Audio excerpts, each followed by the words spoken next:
Hi, I'm Milton Rendell and welcome to Real News Friday. Another very interesting week, and there's been more twists and turns than we can all imagine. Every 5 minutes there's a new released statistic or something happening in connection to the coronavirus. And look, it is a serious matter and we have to look at it that way.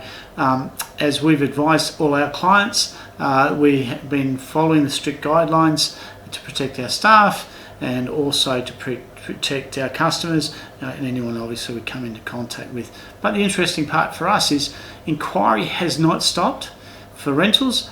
Inquiry has not stopped for sales. In fact, we've secured a couple of sales this week during this time of moon. People thought it'd be quieter, and in fact we seem to be slightly busier. So people have still got to find someone to live, and this is obviously we're an essential service and we'll continue to do what we need to do.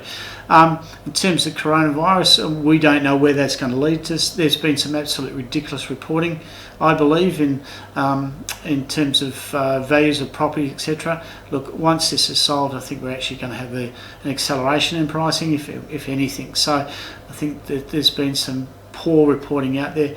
Yes, we will see people, we are seeing people losing their jobs, but we are still seeing an increase, even during these times, of applications for finance through Plus Loans, and through our settlement agency, we have seen an increase of number of files coming through the system. So that's not marrying up to some of the doom and gloom that people are doing.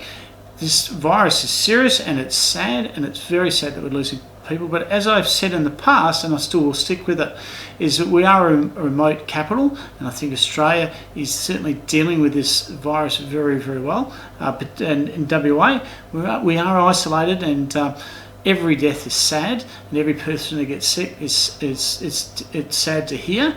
And look, and I'm in one of the categories. I only recently had heart surgery myself, and I'm doing what is necessary, as is everybody else, to stay healthy. And I think the message has been shared pretty clearly, and I think the governments, both state and federal, have spread that message pretty well. So I think going forward, we'll still see some very positive trends. Look, we'll have some flattening at different stages, there's no doubt about that. I think it'd be crazy to say it's going to fly off the handle, but surprisingly, it has been reasonably busy. Now, the sales in West Australia, there's been an increase in sales in land in the last week. In fact, it's up 23% on the previous week. House sales were down about 11%, and unit sales were down about 2%. But the overall stock in West Australia is about the same as it has been for the last couple of months, but well down on what it was a year ago. Rentals, it's very steady at the moment, and the stock levels are down 11% on what they were 12 months ago. So they're all very positive indicators. So I think we just got to be careful what we worship sometimes, or the information we worship, because I think there's a fair bit of negativity out there, which is bigger than what it should be.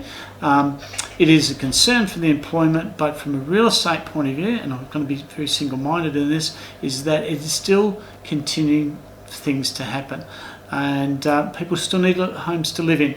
And in fact, we're seeing a return to some investors in recent weeks as well. If you want to find out more, go to realestateplus.com.au.